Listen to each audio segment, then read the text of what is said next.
If you've been thinking about wanting to start a podcast but not sure where to get started, I have some news for you. If you haven't heard about Anchor, it's the easiest way to make a podcast. Let me explain. It's free. There are creation tools that allow you to record and edit your podcast right from your phone or computer. Anchor will distribute your podcast for you, so it can be heard on Spotify, Apple Podcast, and many more. You can make money from your podcast as well with no minimum listenership. It's everything you need to make a podcast in one place. So download the free Anchor app or go to anchor.fm to get started.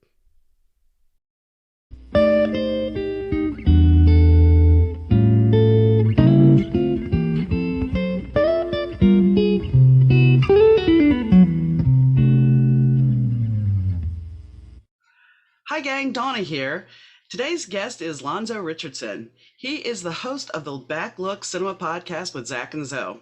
Today's Better Two moment takes us back to a critical time in his life when he could have chosen to continue college, but he wasn't sure how to do it.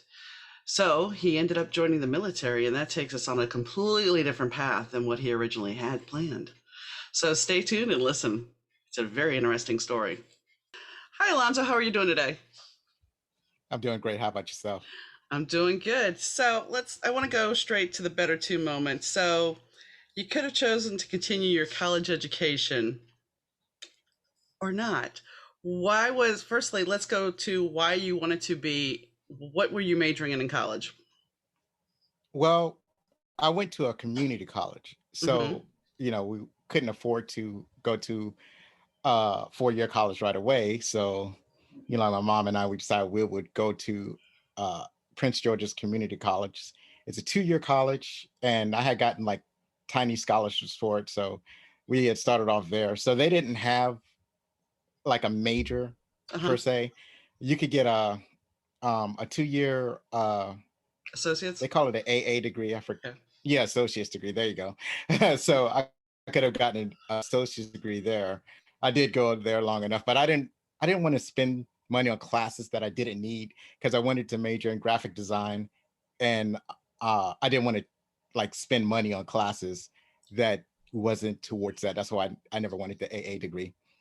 So so basically I was there for like 2.5 years, and after that I'm trying to figure out like how to transfer to a 4-year college, and I didn't go to a guidance counselor. I wasn't sure how to figure that out. I didn't have the proper guidance. Like my mom didn't go to college, so she didn't know what to do, Right.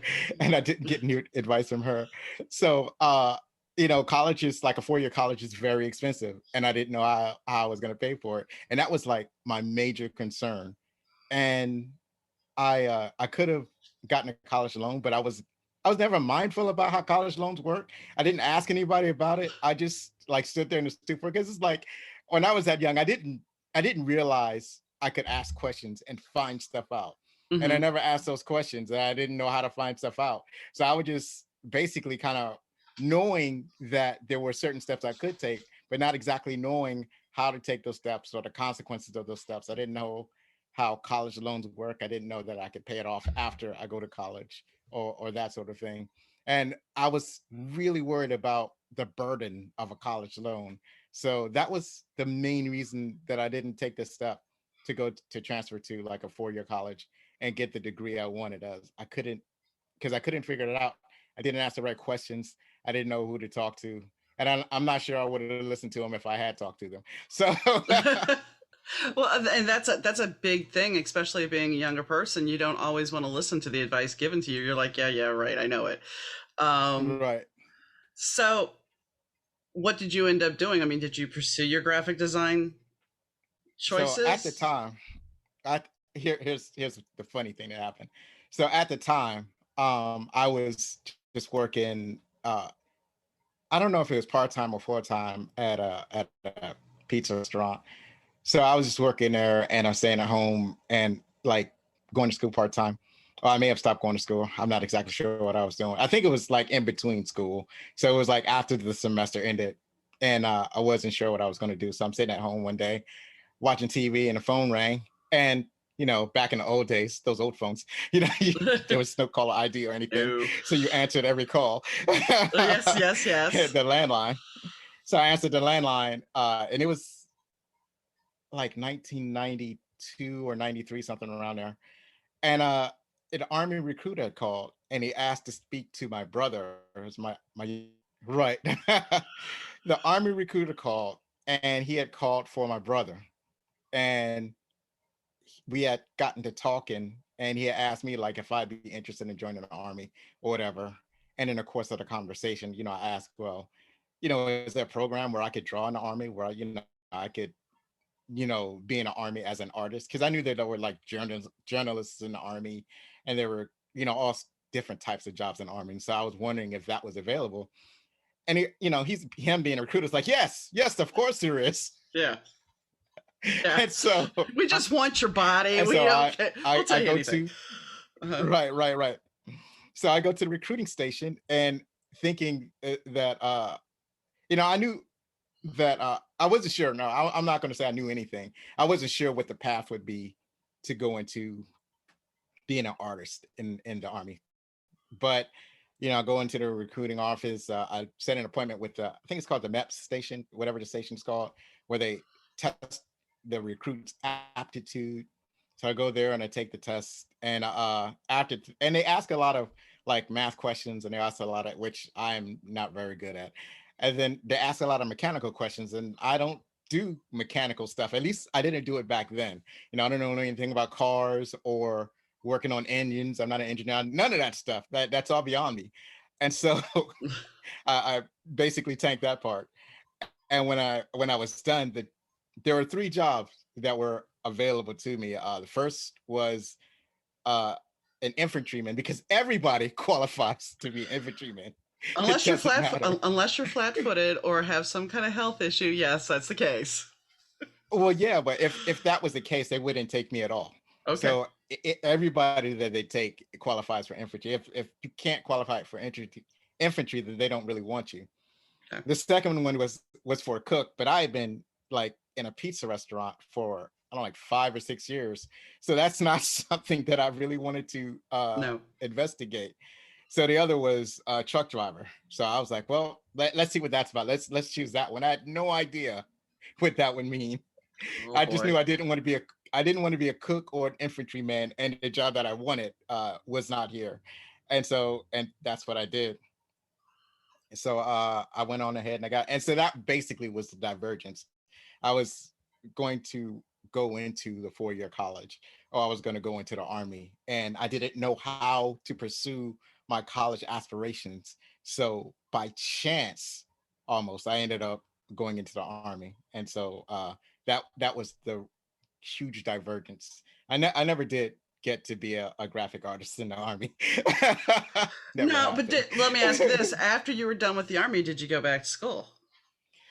I should have, but I didn't. I didn't know how to, because for some reason I was still in that state where I didn't know that I could do a thing. Like, for example, there are sergeants in the army, so that's basically a higher rank than a private or a corporal. You go, but it never occurred to me that those were ranks, those were advancement, that you work long enough or you work well enough, then you would get promoted, and then you would get promoted again. I didn't know that was a natural course. I thought that was something that was unattainable. I had no idea that was something that was like something, a rank that you would get in the regular course of being in the army. I would see stuff and I would think that they were unattainable.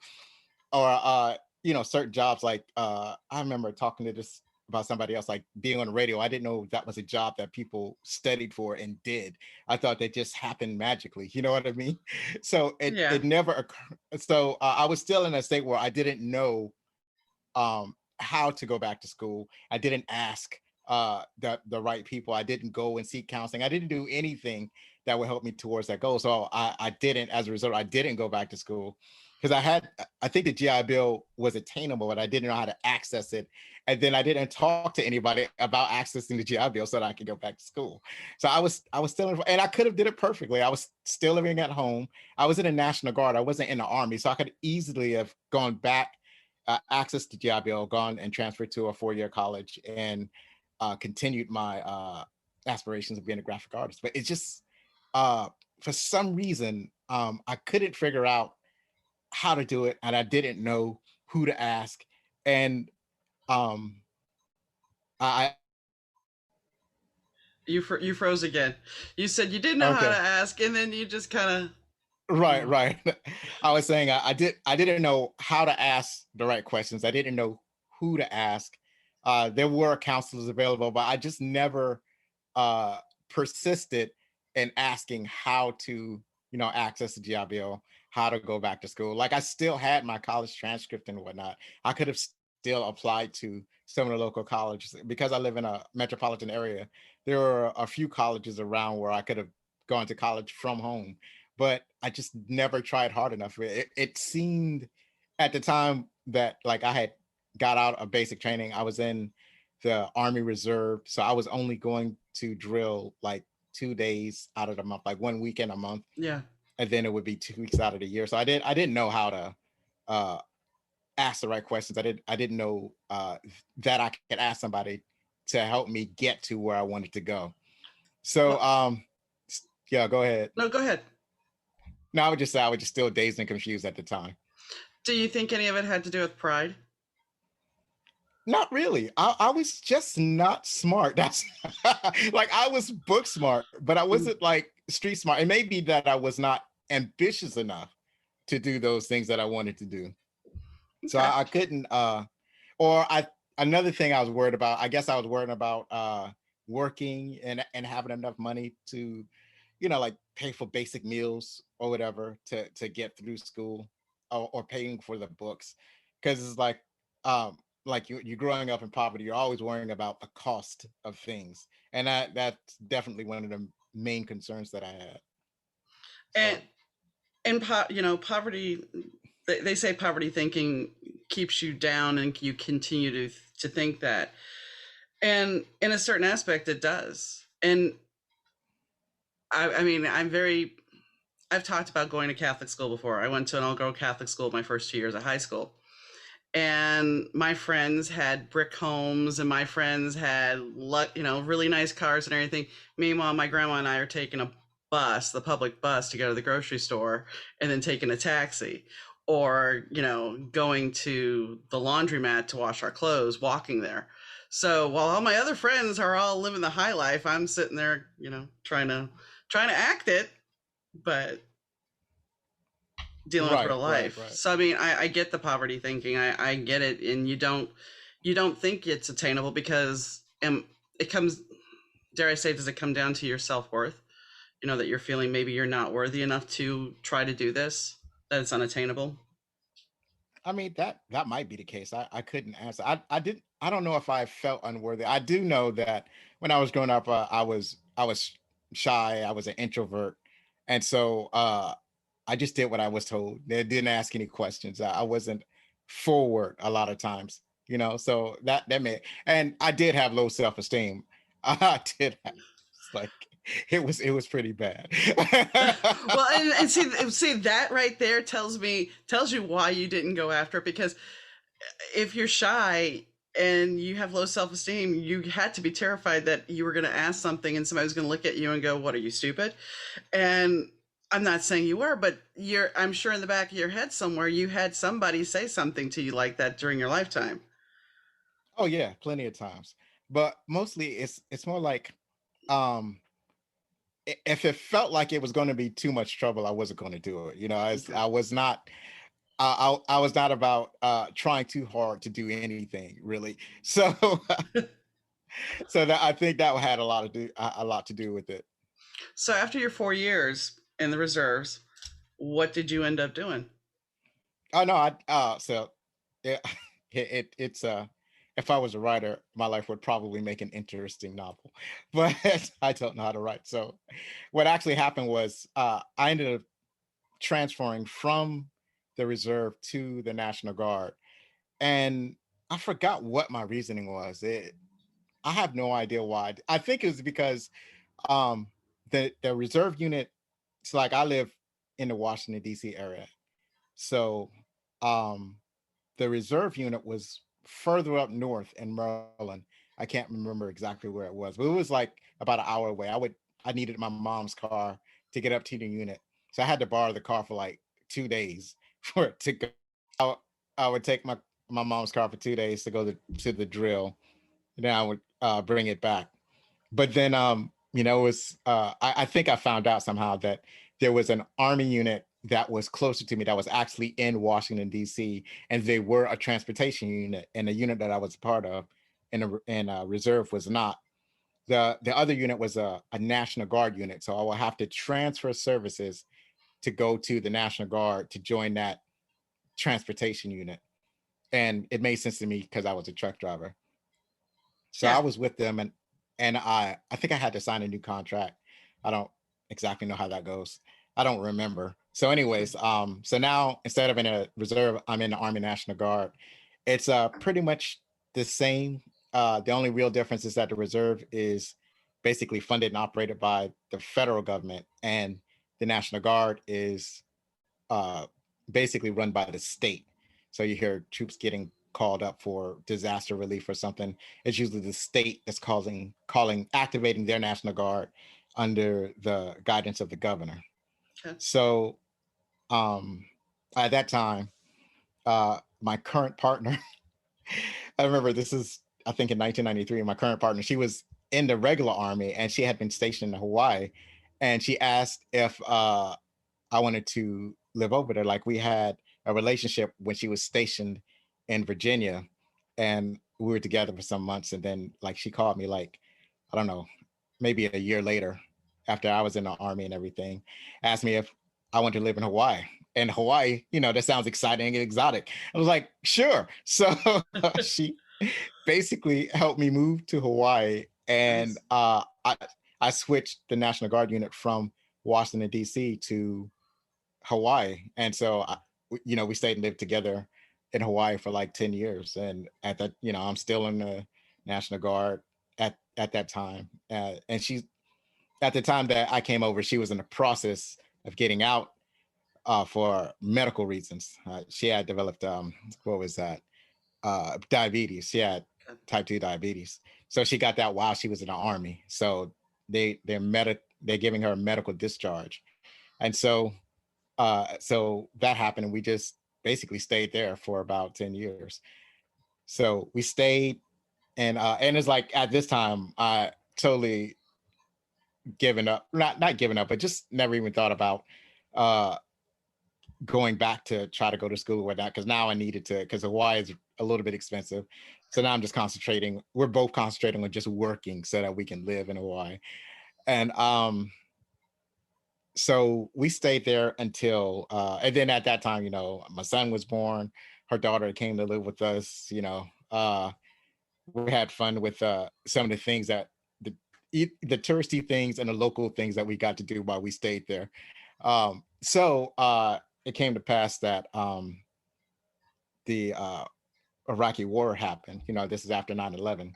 Yeah. So, rumors are going around, are they going to activate us or not? But it's like, this is a full scale uh, business right here. So everybody was all the units were getting activated. All the National Guards were getting activated like a couple at a time. So finally our turn came. And I don't think the Hawaii National Guard had been activated since the Vietnam War, something Wow. like that. It had been a long time. It's like you had at least a generation of soldiers that go through the National Guard, never seen any kind of conflict or anything. It was just like a Wow. regular job, just something that you Yeah. did. So now we're getting activated. We get sent to Kuwait, and then we get sent to Iraq. We're part of what they call OIF 3, and I think that's Operation Iraqi Freedom Part 3. That's Wow. it's like the movies with the army. So I was there for a year, activated. So while I was deployed, she the rest of the family moved to Georgia, where her family stay at. So so after we were returned to Hawaii, I had to pack up like the rest of the stuff and get it ready to move to Georgia. And then we eventually ended up in my ancestral home in Washington D.C. So Wow. that's been my journey, and we moved in my ancestral home of the Washington D.C. area. So in actuality, To be totally fair, my ancestral home is actually somewhere in North Carolina, South Carolina, but I've been in DC most of my life. So Understand. so that's where most of my mom's side of the family is. It's like my mom's there, most of her sisters there, my uncle's here. A lot of my father's side of the family's here. So I'm back here. And we moved here because I wanted to be able to visit my mom more often. I see my brothers or whatever, but as it turns out, don't visit my mother as often as I thought I would. No, it never just works out just that way. right. Just last week, she asked me, when's the last time you talked to your mom? And I was like, I don't know, a couple weeks ago, maybe. And then we tried Yeah. to call her. We tried to call her and her phone was off. It went straight to voicemail. So it's like, she's on my plan. I gave my mom her phone. She's on my plan. But half the time I try to call her, we can't get through. We don't know why. Well, the battery could die. We forgot to charge it. All Yeah. those. Right. All right. Yeah, I guess she still doesn't know how to operate a mobile device. It happens. My father-in-law, before he passed, he was amazed when we were able to talk hands-free in the car on the phone to Right, his right. daughter. He's like, "Wow." I'm like, "Yeah." So in Kuwait, did you see any action, or was it just you were just there to keep the peace? Well, you know that TV show MASH? Uh huh. Yeah, that was us, except without the medical trauma. That was us. Okay. So in Hawaii, we are what they call a supply and transportation unit. So we have supply where we supply other units with their equipment and whatnot. And we have transportation. So we have like we have two platoons of truck drivers. So it's like 140 people. We have lots of trucks. So the first thing that was supposed to happen is that because they didn't exactly know what our mission profile was, but since we're a transportation unit, uh, the higher ups made a decision to ship all of our trucks that we were driving in Hawaii to Kuwait. And it was funny, right? Because they would always tell us that the equipment that you train with will be the equipment that you go to war with. So you should take care of your equipment.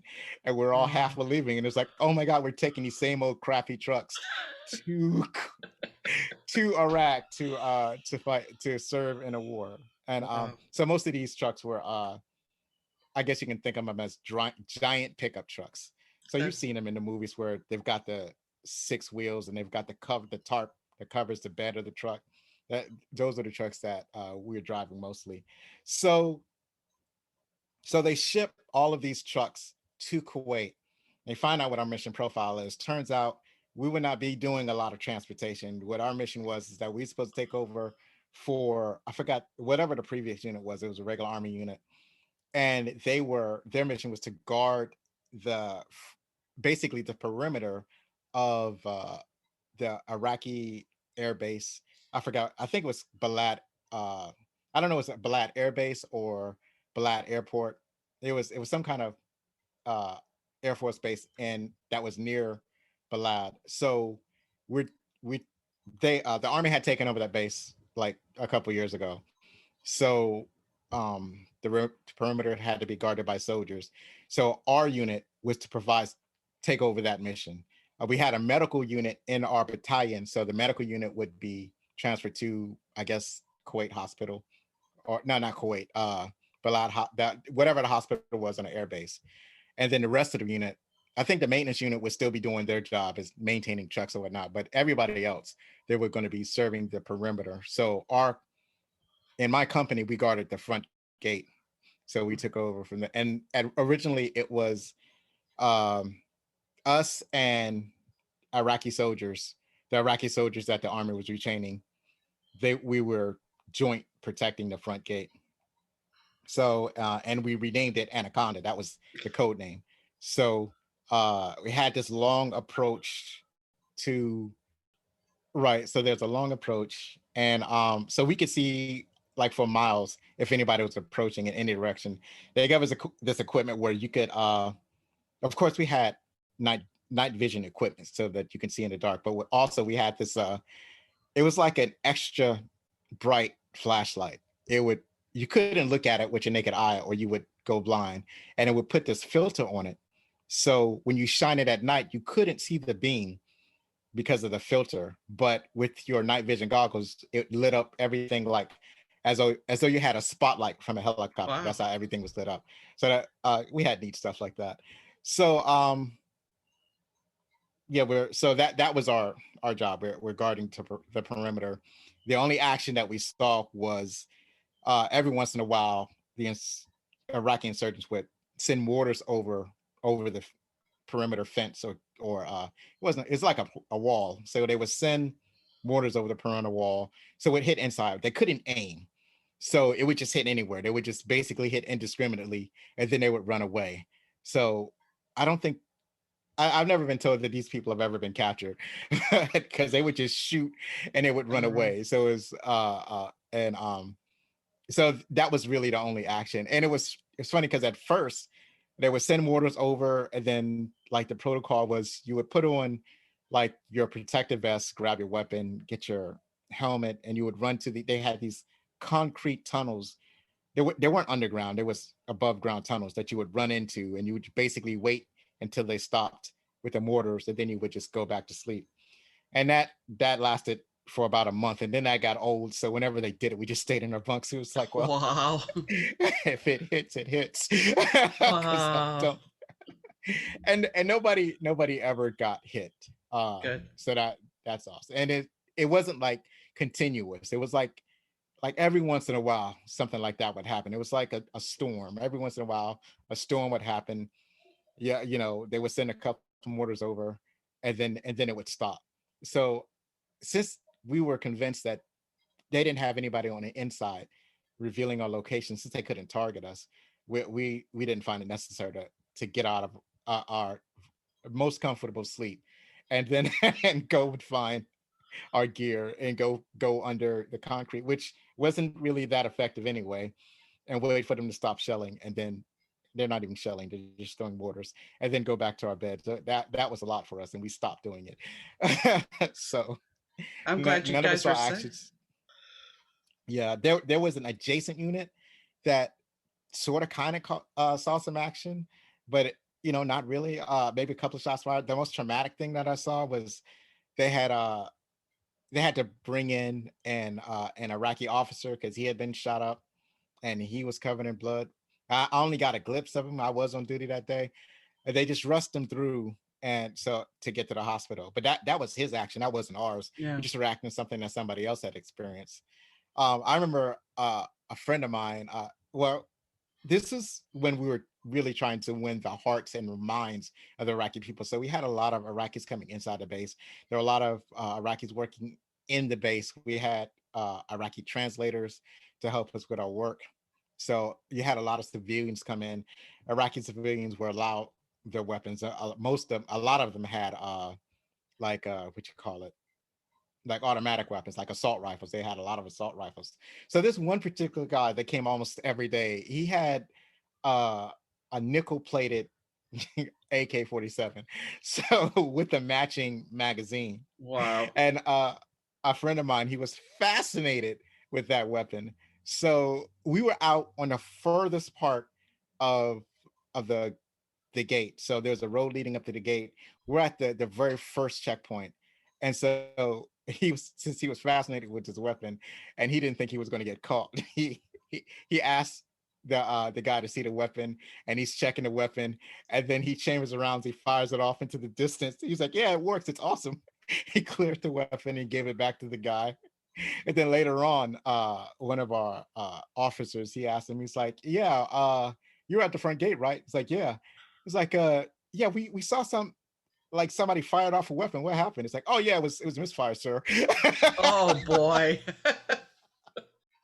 It was mashed. There was supposed to be no drinking in while we were in Iraq because, for religious purpose. We're supposed to be respectful to the people that live there, but people had alcohol shipped to them anyway because you couldn't buy it anywhere. So the Yeah. only way to get it is that it was shipped, and the most of the packages weren't checked, so it was pretty easy to get it. So some of these guys, when they got alcohol shipped to them, they hadn't drank in like months. They're used to drinking almost every day. They hadn't drank in months, like 3 or 4 months or whatever. So they get the shipment of alcohol, and one of the guys, he gets so drunk that he couldn't report for duty right away, and then he tried to put his trousers on, but he was putting them on. Well, he tried to put his shirt on, but he was putting them on as if they were his trousers. So he's sticking his legs through the sleeves of the shirt because he's so drunk. So one of the guys had to stay behind, and they had to help him get dressed. And I realized he was dehydrated because we're already in the desert. It's Yeah. already like 100 degrees. And so he was dehydrated because of alcohol. So um, whenever you have a sickness in Iraq, they say to drink water. You get stabbed with a knife, drink water, it'll get better. So they tried, they started feeding him water, having him drink water, Uh-huh. but it wasn't helping. He was still dehydrated. So they hooked up, like when somebody's severely dehydrated, the medics would come and they would hook you up to a saline solution. So you would get basically water pumped directly into your bloodstream. And he had drained 2 bags, and then they just sent him to the hospital to be treated for Wow. alcohol. And as far as I know, he didn't actually get in trouble for it. Yeah. Yeah, they basically looked after him. It was almost like we were in the army, but it was also the mob. And even my commander, like in the speech he gave us, he was like, you know what the rules are. I'm not going to tell you or what the rules are. You know what the rules are. But you guys, you do what you have to do. But if you get caught, I'm going to do what I have to do. So Oh, yeah, there's the warning. right. So so that I mean, I had many experiences like that. I basically tried to stay out of trouble. But yeah, there was hijinks, but very little action. Nothing to report home about. But you should be thankful for that because I mean I know a lot of people that did see action that are just traumatized beyond belief now. So Yeah, absolutely. so Yeah, we, I can say that. No one in my unit was traumatized. that's good. That's very good. So when you got back stateside and you've moved to Washington D.C., so now what are you doing with your life? Are you still driving trucks So, or? well, what actually happened was I'm looking for work. Well, my brother, he knew that I would need work when I got back. So he was uh he was a construction worker. So he helped me get into the union. Okay. The union is decently strong in this area. So he helped me get into the union. So I became a construction worker. I was an apprentice. So I Okay. did that for a few years, and that was pretty good work. And then the economy crashed around, I guess 2009 Mm-hmm. is when the economy crashed. And because, things don't happen all at the same time, it took a while for it to catch up to construction. So what happens is that people stopped wanting to build and renovate. So construction jobs became hard to get by. I was unemployed for almost an entire year, and Wow. unemployment started to dry up.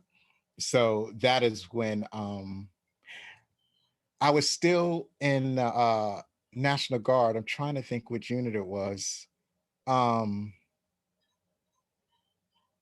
because I am kind of lost.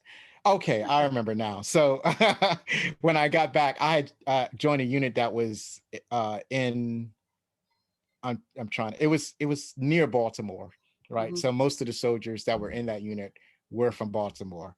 So they had mentioned that there was a program that would help soldiers become truck drivers. So they had did the first pilot program, and so they were going to do the second pilot program. Now the first pilot program was neat because you would basically go to the school full time, and the army would pay you to go. You're gonna have to like you didn't have to pay for the school, but you would have to like as far as subsistence and whatnot, that's all on you. So at the time I was still on unemployment, so I was able to go. So I went there. They taught us how to drive tractor trailers. I was able to graduate in spite of not getting everything correctly right. But Hmm. I don't want to say that they passed me because because I was fairly good, but I would obviously need more training.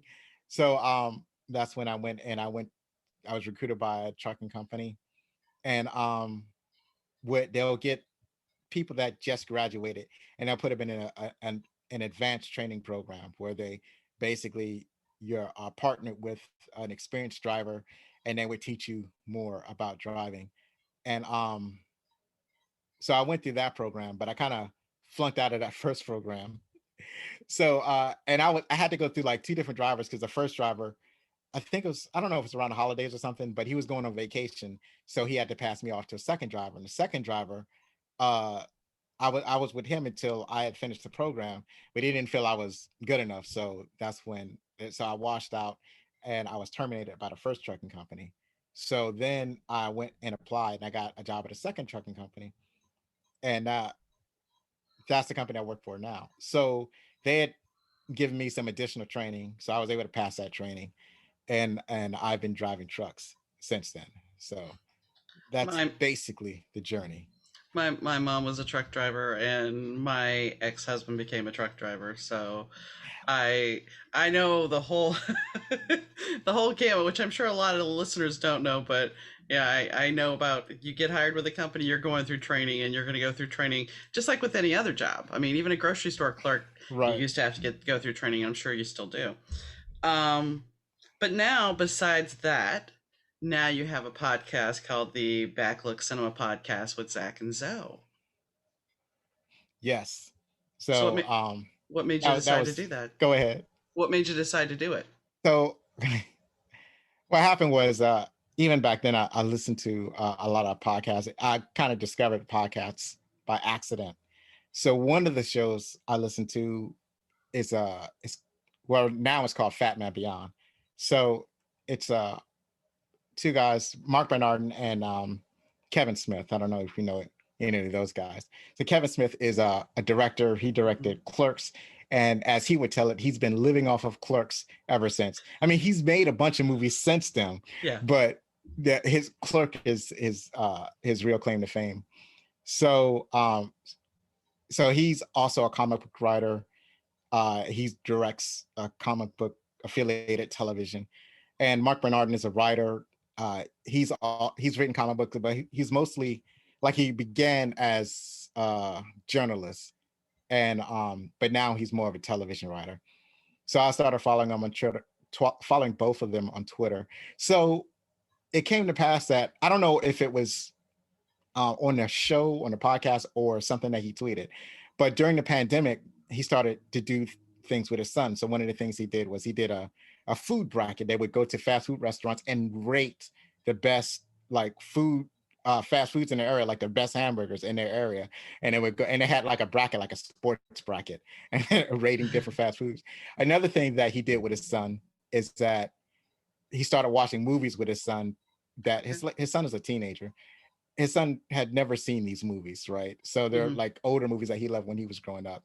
And I thought, well, that's a great idea. That's a great idea. And I'm working. It's like, so I'm not like out of like sitting home bored. It's not like it's activity that I needed to do, but I thought it would be a neat idea to bond with Zach, to go on ahead and watch some of these movies that he couldn't have possibly seen. Like some of them he has seen, like he's seen a movie like Blade with Yeah. Wesley Snipes, and he's seen The Mask with Jim Carrey. So he's seen some of these movies, but there's such a plethora of movies out there Yeah. that he could witness.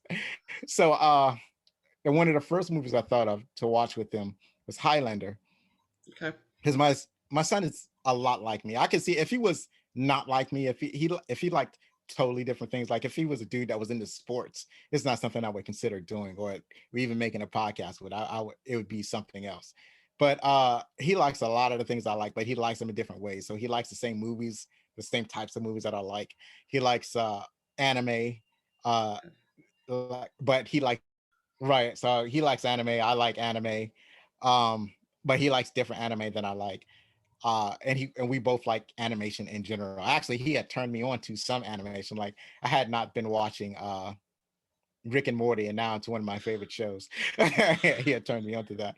So one of the movies the first movie I thought was Highlander. I was like, I know I loved Highlander once again. I was absolutely obsessed with it. I watched everything Highlander that I could find, right? So Hmm. I watched all the sequels. They were all bad, but I would watch another sequel hoping that it would be better than the last movie. It was never good. They were never ever good. What do you mean, The only like thing, the planet Zeist?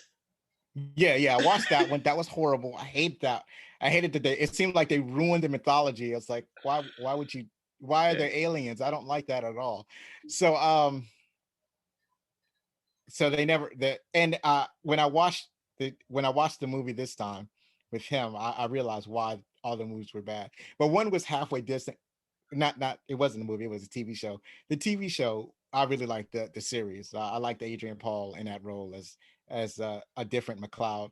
So it worked for me. So so we watched it, and asked him how he liked it. He said he really liked it.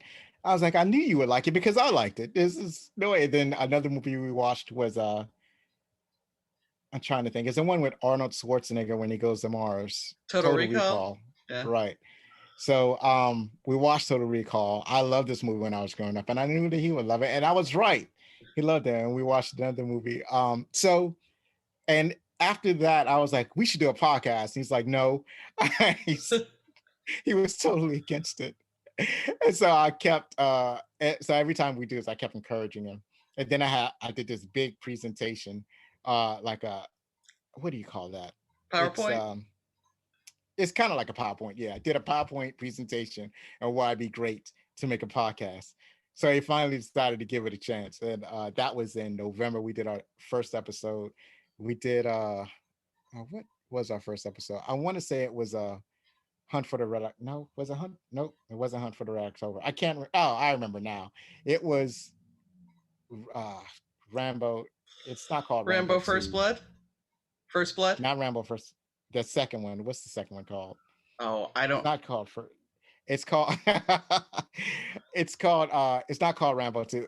Yeah, yes, it is. It's called Rambo First Blood Part 2. See, the reason I wanted to get the name right is because there is problem with the convention of naming Rambo.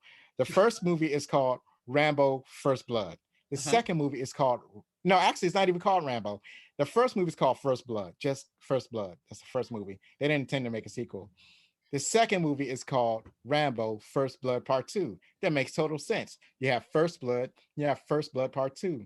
The third movie is called Rambo 3, which makes no sense because there's no Rambo 1, there's no Rambo 2. There's First Blood Part 2, and then the third movie should have been called First Blood Part 3 or something thereof. But they totally dropped First Blood from the title. They just call it Rambo 3 because the producer's like, you know what this is. You don't have to explain anything to you.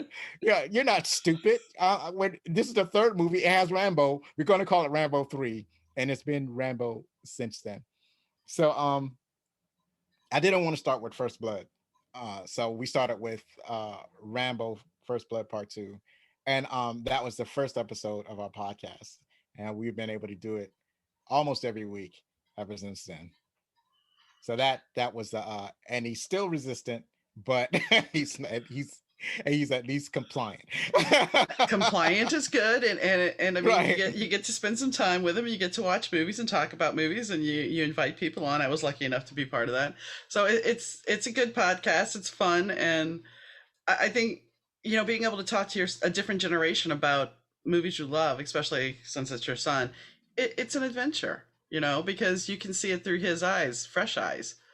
Right, Something. right. Highlander. When you look at Highlander, I like the first Highlander. The first Highlander to me was great. You had Sean Connery, you had, the guy who did it was a video director. So this was his Right, first foray right, into movies. And I mean, it was a right, good right, movie for what it was. But that's the right, thing. You have to accept it for what it was. right. Have you seen it recently? I would say about 10 years ago. About Okay, 10 years ago. so you probably saw the original version. You asked me if I saw the original version. Yes, it was. I don't Right, right. I don't think So I you said you saw it. You yeah, said you saw it 10 years ago. about that. So right. So they have a director's cut of Highlander. So what happened is that they had they had replaced all of the original versions with the director's cut. So it's kind of hard to see the original version. So when I watched it last year in November with my son, there were some scenes that happened that I don't remember. So in the first scene, he has a sword fight with this guy that, he's at a wrestling match, and then he goes to the parking garage, he has a sword fight. And then during the fight, this guy does a bunch of flipping. Hmm. And I thought that was strange to start flipping during the sword fights. It didn't make any sense. and then and then there's another part where he has a flashback where he meets his secretary, and he met his secretary as a little girl during World War II. And he has this confrontation with a Nazi, and I think he kills the Nazi officer or whatever. And so it turns out that the flips and that World War II uh, footage was an addition. That was part of the director's cut, and I never even know. I just thought it was a part that I didn't remember. As it turns out, no, it's my memory is fine as far as Highlanders goes, because I've seen it a bunch of times. It was just something that was added. That's the only version you can see now. It doesn't make the movie worse. It was never Highlander was never going to make sense. It's just a fun movie to Right. watch, right? And so what happens is that what I realized watching it this time is that the reason that the sequels don't make sense is that Highlander is a self-contained movie. It was done like so. The object was to kill all the other Highlanders, and you would get the quickening, and you would get the prize. Right. The prize is that you know everything, or you know how people are feeling. You have a type of insight that is required to unite people, and uh Connor McLeod, he got that at the end of Highlander. So that's it. So going beyond that doesn't make any sense, because so there shouldn't be any other Highlanders. So that's why they made Highlander 2 the way it was. They decided, well, all the Highlanders are dead on Earth, so they're aliens, and so more of them can come to Earth. So that's why they made that movie like that. So the sequels don't make sense because they shouldn't have any more immortals, so to No. speak. My my Right, my right. my husband used to always make fun of. He always would fake the Sean Connery accent and talk about the planet Zeist. Because Right, we right, were talking right, about how bad that movie was. Like the first one was, it was good. It was good. It was nice. Everything was contained. Some of the visuals, like when the quickening happens and the breaking of the glass. I mean, there's some powerful visuals there. There's also some right, cheesy visuals when they're in Scotland, and yeah, I mean, there's some, but it's a good movie. It takes everything, wraps it up in a nice bow, and so, right, right, so right. I have to ask, what would be some other movies that you really want to watch with your son that he's resistant to? Maybe that's a better question too. That he's just like, oh no, there's no way I'm gonna watch that. Well, he's not resistant to watching the movies. He's more resistant to doing the podcast. Okay. So I we've had a great time with the movies. I've been very good at choosing the movies that I loved, and I know that he would love them. And I was going along pretty good, batting 1,000. But there's one movie where I could say that I missed. It was a miss because it didn't quite work out. So that movie was Romancing the Stone. Now, I remember loving this movie when I was growing up. I think I saw it at least a couple of times. I loved Kirk Douglas and Kathleen Turner and Danny DeVito. It was all great. I really liked it. So we watched it with my son. I was like, oh no, this isn't working out. This is more, it's way slower than I realized. And it's more of a romance than it was action. It was way more romance than it was action. And I didn't realize that. And he didn't appreciate that. So he said it was a good movie, but he just did not like the heavy emphasis on romance. I was like, yeah, I did. And now I confess, I didn't realize it was going to be that way. Yeah. I thought it was going to be more like, Han and Leia, they had a romance, but it was way more action than it was the focus on their romance. And then, their romance is fun, like when Leia says, I love you, and Han says, hello. It was fun, Yeah. but it wasn't, it was a lot more serious than Romancing the Stone. So okay, I was like, okay, I'll take that hit. And then there were some movies that I was nervous about. Right, there was because I knew that they were slower.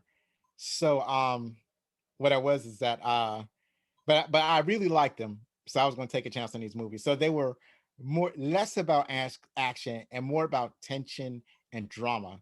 So one of these was Hunt for the Red October. It was heavily on tension and drama. And it turns out he was really into this. He was really into this movie. It was a great movie. So I was like, wow, I'm gonna show him all the submarine movies now. And another one that I was kind of nervous about was oh, I can't remember what it was. Oh, I remember it. So it's more like historical drama. So there was one called A Soldier Story.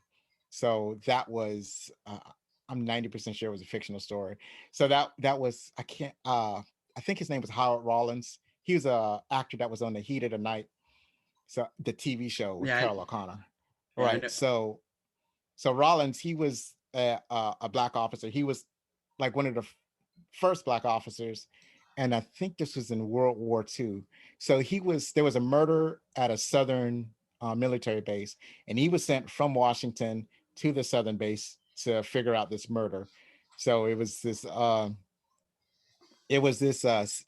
high-ranking CEO or non-commissioned officer. I think it was a master sergeant.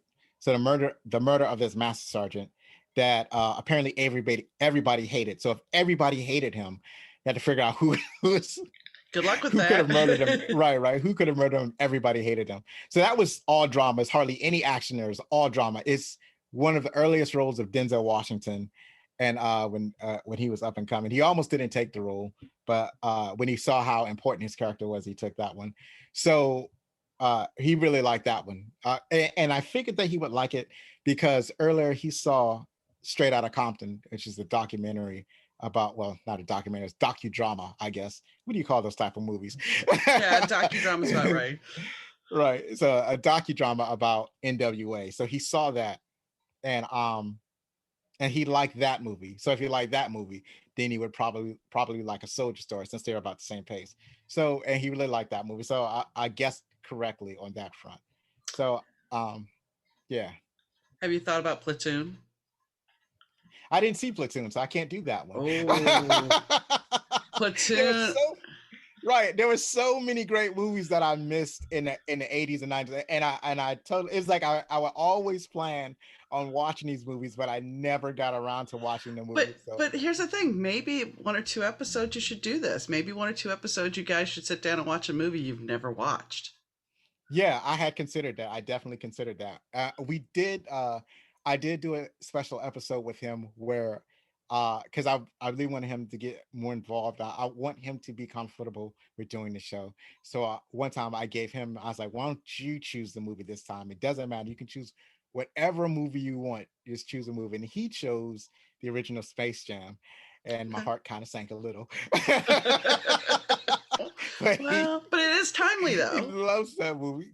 It is Right. Well, timely. yeah, it's timely, and he loves that movie because that's one of the movies that he really grew up on. I didn't realize that he loved it that much, but when you're a little kid, there's certain things that you absolutely loved, and Yeah. Space Jam is one of those movies where he absolutely loved this movie. He's not a sports dude, he's not like a Michael Jordan fan. He's a Looney Tune fan, and that's one of the things that he grew up on that he really loved. So we did that. And so I considered doing like one of the movies that I have in the pipe is Close Encounters of the Third Kind. Hmm. And I will confess, I don't think I've ever watched that movie from beginning to end. Just like you said about your episode was Big Big Trouble Trouble in in Little Little China, China. Yeah. and you never watched it from beginning, and it just happened to be on. And that was the first time you actually watched it from beginning to end. So I can say the exact same thing about Close Encounters of the Third Kind. I only seen bits and pieces of it, but I don't think I watched it from beginning to end. So I want to do that one. I saw that movie at the theater, and at the time I was actually going to school with Richard, the kid who plays Richard Dreyfuss's oldest son. I was Oh, one of okay. his best friend.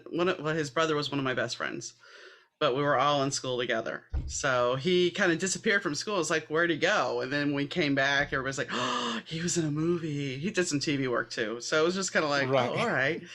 So it was kind of cool, but he was kind of stuck on himself after that. But it was just as it might happen. Yeah, I mean, you're that young. We were in New Orleans, so it's not like we were in Hollywood. So to be playing across Richard Dreyfuss at the time, that was a big deal.